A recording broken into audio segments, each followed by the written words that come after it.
سفیان بن آئینہ نے بیان کیا، انہوں نے کہا کہ میں نے عمرو بن دینار سے سنا، انہوں نے بیان کیا کہ میں جابر بن زید اور عمرو بن اوس کے ساتھ بیٹھا ہوا تھا، تو ان دونوں بزرگوں سے بجالہ نے بیان کیا کہ 70 ہجری میں جس سال مصعب بن زبیر رضی اللہ عنہ نے بصرہ والوں کے ساتھ حج کیا تھا، زمزم کی سیڑھیوں کے پاس انہوں نے بیان کیا تھا کہ میں احنف بن قیس رضی اللہ عنہ کے چچا جزا بن معاویہ کا کاتب تھا، تو وفات سے 1 سال پہلے عمر بن خطاب رضی اللہ عنہ کا ایک مکتوب ہمارے پاس آیا کہ جس پارسی نے اپنی محرم عورت کو بیوی بنایا ہو تو ان کو جدا کر دو، اور حضرت عمر رضی اللہ عنہ نے پارسیوں سے جزیہ نہیں لیا تھا۔ صحیح بخاری حدیث نمبر 3156۔ لیکن عبد الرحمن بن عوف رضی اللہ عنہ نے گواہی دی کہ رسول اللہ صلی اللہ علیہ وسلم نے ہجر کے پارسیوں سے جزیہ لیا تھا تو وہ بھی لینے لگے تھے۔ صحیح بخاری حدیث نمبر 3157۔ عروہ بن زبیر رضی اللہ عنہ نے بیان کیا، ان سے مسعور بن مخرمہ رضی اللہ عنہ نے اور انہیں عمرو بن عوف رضی اللہ عنہ نے خبر دی، وہ بنی عامر بن لوئی کے حلیف تھے اور جنگ بدر میں شریک تھے۔ انہوں نے ان کو خبر دی کہ رسول اللہ صلی اللہ علیہ وسلم نے ابو عبیدہ بن جراح رضی اللہ عنہ کو بحرین جزیہ وصول کرنے کے لیے بھیجا تھا۔ حضرت صلی اللہ علیہ وسلم نے بحرین کے لوگوں سے صلح کی تھی اور ان پر علا بن حضرمی رضی اللہ عنہ کو حاکم بنایا تھا۔ جب ابو عبیدہ رضی اللہ عنہ بحرین کا مال لے کر آئے تو انصار کو معلوم ہو گیا کہ ابو عبیدہ رضی اللہ عنہ آ گئے ہیں، چنانچہ فجر کی نماز سب لوگوں نے نبی کریم صلی اللہ علیہ وسلم کے ساتھ پڑھی۔ جب حضرت صلی اللہ علیہ وسلم نماز پڑھا چکے تو لوگ حضرت صلی اللہ علیہ وسلم کے سامنے آئے۔ حضرت صلی اللہ علیہ وسلم انہیں دیکھ کر مسکرائے اور فرمایا کہ میرا خیال ہے کہ تم نے سن لیا ہے کہ ابو عبیدہ کچھ لے کر آئے ہیں۔ انصار رضی اللہ عنہم نے عرض کیا، جی ہاں یا رسول اللہ۔ حضرت صلی اللہ علیہ وسلم نے فرمایا، تمہیں خوشخبری ہو اور اس چیز کے لیے تم پر امید رہو جس سے تمہیں خوشی ہوگی، لیکن خدا کی قسم میں تمہارے بارے میں محتاجی اور فقر سے نہیں ڈرتا۔ مجھے اگر خوف ہے تو اس بات کا کہ کچھ دنیا کے دروازے تم پر اس طرح کھول دیے جائیں گے جیسے تم سے پہلے لوگوں پر کھول دیے گئے تھے، تو ایسا نہ ہو کہ تم بھی ان کی طرح ایک دوسرے سے جلنے لگو اور یہ جلنا تم کو بھی اسی طرح تباہ کر دے جیسا کہ پہلے لوگوں کو کیا تھا۔ صحیح بخاری حدیث نمبر 3158۔ سعید بن عبید اللہ ثقفی نے بیان کیا، ان سے بکر بن عبداللہ مزنی اور زیاد بن جبیر ہر دو نے بیان کیا، اور ان سے جبیر بن حیہ نے بیان کیا کہ کفار سے جنگ کے لیے عمر رضی اللہ عنہ نے فوجوں کو فارس کے بڑے بڑے شہروں کی طرف بھیجا تھا۔ جب لشکر قادسیہ پہنچا اور لڑائی کا نتیجہ مسلمانوں کے حق میں نکلا تو ہرمزان شوستر کا حاکم اسلام لے آیا۔ عمر رضی اللہ عنہ نے اس سے فرمایا کہ میں تم سے ان ممالک فارس وغیرہ پر فوج بھیجنے کے سلسلے میں مشورہ چاہتا ہوں کہ پہلے ان 3 مقاموں فارس، اصفہان اور آذربائیجان میں کہاں لڑائی سے شروع کی جائے۔ اس نے کہا، جی ہاں، اس ملک کی مثال اور اس میں رہنے والے اسلام دشمن باشندوں کی مثال ایک پرندے جیسی ہے جس کا سر ہے اور 2 بازو ہیں۔ اگر اس کا ایک بازو توڑ دیا جائے تو وہ اپنے دونوں پاؤں پر ایک بازو اور ایک سر کے ساتھ کھڑا رہ سکتا ہے، اگر دوسرا بازو بھی توڑ دیا جائے تو دونوں پاؤں اور سر کے ساتھ کھڑا رہ سکتا ہے، اگر سر توڑ دیا جائے تو دونوں پاؤں، دونوں بازو اور سر سب بیکار رہ جاتا ہے۔ پس سر تو کسرا ہے تو ایک بازو قیصر ہے اور دوسرا فارس، اس لیے آپ مسلمانوں کو حکم دے دیں کہ پہلے وہ کسرا پر حملہ کریں۔ اور بکر بن عبداللہ اور زیاد بن جبیر دونوں نے بیان کیا کہ ان سے جبیر بن حیہ نے بیان کیا کہ ہمیں حضرت عمر رضی اللہ عنہ نے جہاد کے لیے بلایا اور نعمان بن مقرن رضی اللہ عنہ کو ہمارا امیر مقرر کیا۔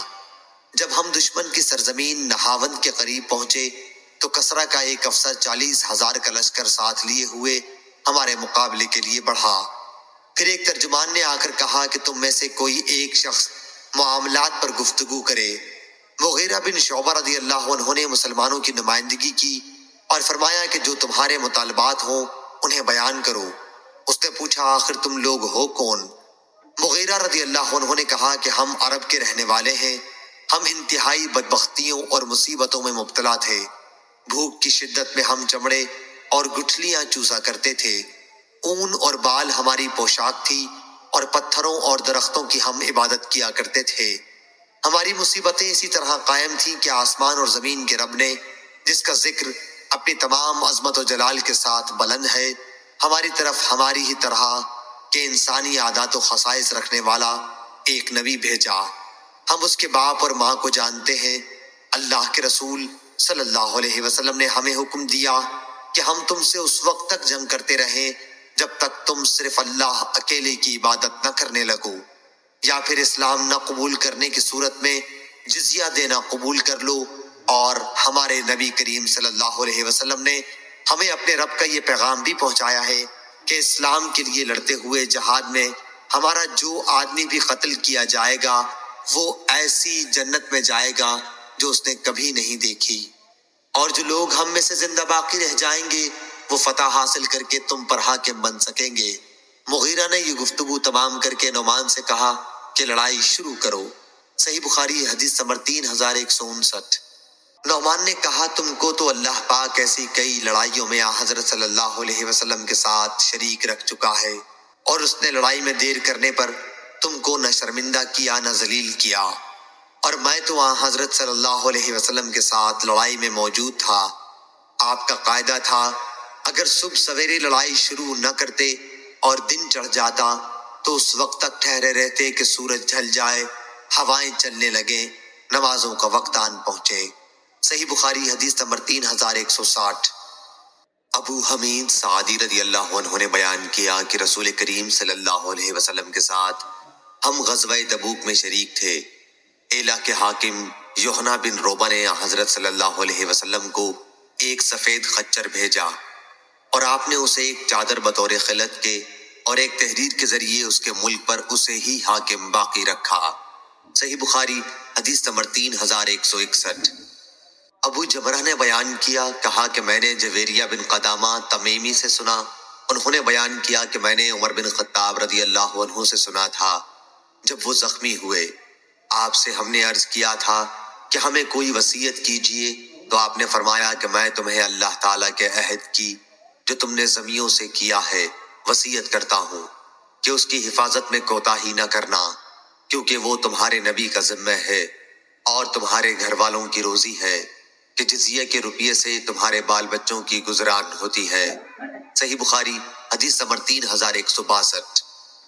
یحییٰ بن سعید انصاری نے بیان کیا کہ میں نے انس رضی اللہ عنہ سے سنا، انہوں نے بیان کیا کہ نبی کریم صلی اللہ علیہ وسلم نے انصار کو بلایا تاکہ بحرین میں ان کے لیے کچھ زمین لکھ دیں، لیکن انہوں نے عرض کیا کہ نہیں، خدا کی قسم ہمیں اسی وقت وہاں زمین عنایت فرمائیے جب اتنی زمین ہمارے بھائی قریش مہاجرین کے لیے بھی آپ لکھیں۔ حضرت صلی اللہ علیہ وسلم نے فرمایا جب تک اللہ کو منظور ہے یہ معاش ان کو بھی یعنی قریش والوں کو ملتی رہے گی، لیکن انصار یہی اصرار کرتے رہے کہ قریش والوں کے لیے بھی سندیں لکھ دیجیے۔ جب آپ نے انصار سے فرمایا کہ میرے بعد تم یہ دیکھو گے کہ دوسروں کو تم پر ترجیح دی جائے گی، لیکن تم صبر سے کام لینا تاکہ تم آخر میں مجھ سے آ کر ملو، جنگ اور فساد نہ کرنا۔ صحیح بخاری حدیث نمبر 3163۔ محمد بن منقدر نے بیان کیا کہ جابر بن عبداللہ رضی اللہ عنہ نے بیان کیا کہ رسول اللہ صلی اللہ علیہ وسلم نے مجھ سے فرمایا تھا کہ اگر ہمارے پاس بحرین سے روپیہ آیا تو میں تمہیں اتنا اتنا اتنا 3 لب دوں گا۔ پھر جب حضرت صلی اللہ علیہ وسلم کی وفات ہو گئی اور اس کے بعد بحرین کا روپیہ آیا تو ابو بکر رضی اللہ عنہ نے فرمایا کہ رسول اللہ صلی اللہ علیہ وسلم نے اگر کسی سے کوئی دینے کا وعدہ کیا ہو تو وہ ہمارے پاس آئے۔ چنانچہ میں حاضر ہوا اور عرض کیا کہ حضرت صلی اللہ علیہ وسلم نے مجھ سے فرمایا تھا کہ اگر بحرین کا روپیہ ہمارے یہاں آیا تو میں تمہیں اتنا اتنا اور اتنا دوں گا۔ اس پر انہوں نے فرمایا کہ اچھا 1 لب بھرو۔ میں نے 1 لب بھری تو انہوں نے فرمایا کہ اسے شمار کرو۔ میں نے شمار کیا تو 500 تھا۔ پھر انہوں نے مجھے 1500 عنایت فرمایا۔ صحیح بخاری حدیث نمبر 3164۔ ابراہیم بن طہمان نے بیان کیا ان سے عبدالعزیز بن صہیب نے اور ان سے انس بن مالک رضی اللہ عنہ نے کہ نبی کریم صلی اللہ علیہ وسلم کے یہاں بحرین سے خراج کا روپیہ آیا تو آپ صلی اللہ علیہ وسلم نے فرمایا کہ اسے مسجد میں پھیلا دو۔ بحرین کا وہ مال ان تمام اموال میں سب سے زیادہ تھا جو اب تک رسول اللہ صلی اللہ علیہ وسلم کے یہاں آ چکے تھے۔ اتنے میں عباس رضی اللہ عنہ تشریف لائے اور کہنے لگے کہ یا رسول اللہ، مجھے بھی عنایت فرمائیے، میں زیر بار ہوں، کیونکہ میں نے بدر کے موقع پر اپنا بھی فدیہ ادا کیا تھا اور عقیل کا بھی۔ حضرت صلی اللہ علیہ وسلم نے فرمایا کہ اچھا لے لیجئے۔ چنانچہ انہوں نے اپنے کپڑے میں روپیہ بھر لیا، لیکن اٹھ نہ سکا تو اس میں سے کم کرنے لگے، لیکن کم کرنے کے بعد بھی نہ اٹھ سکا تو عرض کیا کہ حضور صلی اللہ علیہ وسلم کسی کو حکم دے کہ اٹھانے میں میری مدد کرے۔ حضرت صلی اللہ علیہ وسلم نے فرمایا کہ ایسا نہیں ہو سکتا۔ انہوں نے کہا کہ پھر آپ خود ہی اٹھوا دیں۔ فرمایا کہ یہ بھی نہیں ہو سکتا۔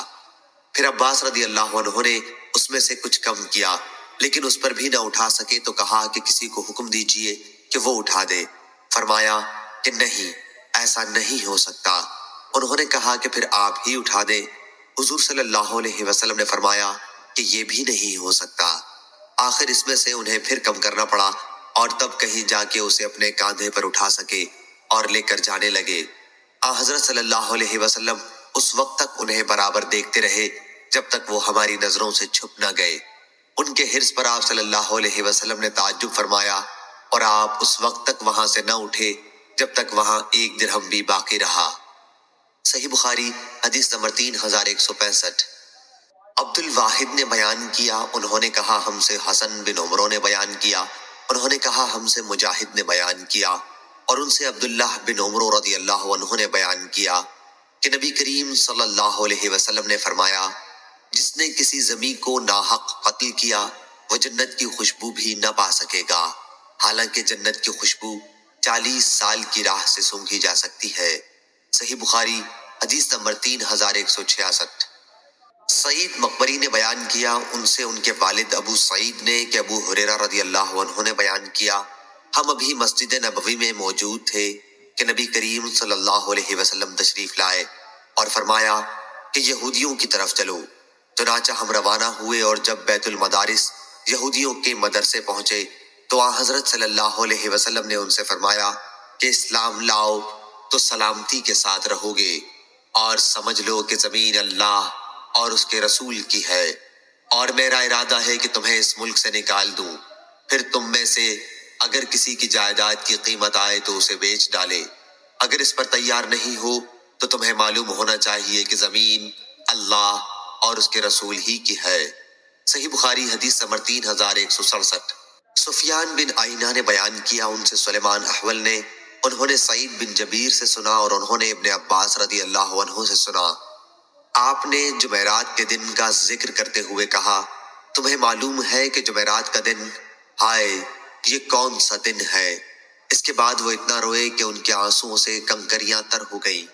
سعید نے کہا میں نے عرض کیا یا ابن عباس جمعرات کے دن سے کیا مطلب ہے؟ انہوں نے کہا کہ اسی دن رسول اللہ صلی اللہ علیہ وسلم کی تکلیف مرض الوفات میں شدت پیدا ہوئی تھی، اور آپ صلی اللہ علیہ وسلم نے فرمایا تھا کہ مجھے لکھنے کا ایک کاغذ دے دو تاکہ میں تمہارے لیے ایک ایسی کتاب لکھ جاؤں جس کے بعد تم کبھی گمراہ نہ ہو۔ اس پر لوگوں کا اختلاف ہو گیا۔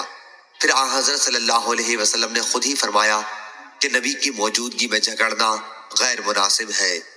دوسرے لوگ کہنے لگے بھلا کیا حضرت صلی اللہ علیہ وسلم بیکار باتیں فرمائیں گے؟ اچھا پھر پوچھ لو۔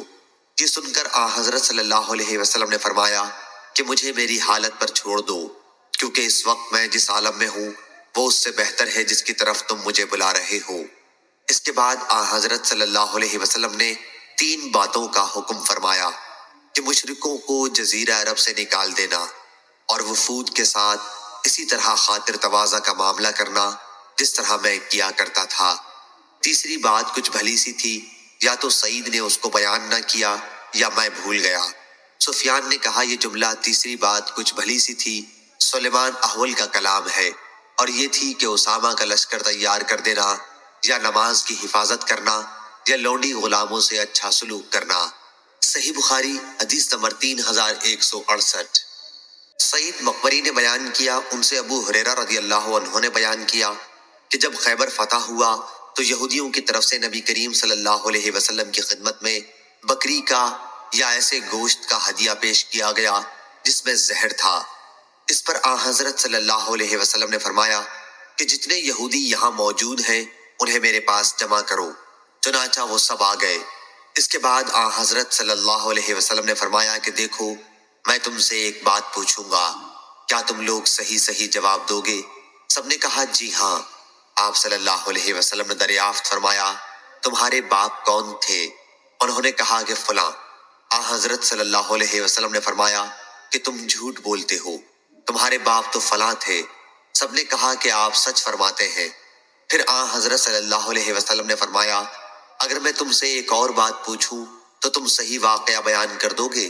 سب نے کہا جی ہاں اے ابو القاسم، اور اگر ہم جھوٹ بھی بولیں تو آپ ہمارے جھوٹ کو اسی طرح پکڑ لیں گے جس طرح آپ نے ابھی ہمارے باپ کے بارے میں ہمارے جھوٹ کو پکڑ لیا۔ حضور اکرم صلی اللہ علیہ وسلم نے اس کے بعد دریافت فرمایا کہ دوزخ میں جانے والے کون لوگ ہوں گے؟ انہوں نے کہا کہ کچھ دنوں کے لیے تو ہم اس میں داخل ہو جائیں گے، لیکن پھر آپ لوگ ہماری جگہ داخل کر دیے جائیں گے۔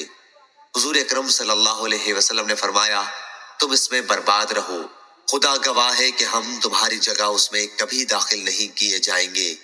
پھر آپ نے دریافت فرمایا کہ اگر میں تم سے کوئی بات پوچھوں تو کیا تم مجھ سے صحیح واقعہ بتا دو گے؟ اس مرتبہ بھی انہوں نے یہی کہا کہ ہاں اے ابو القاسم۔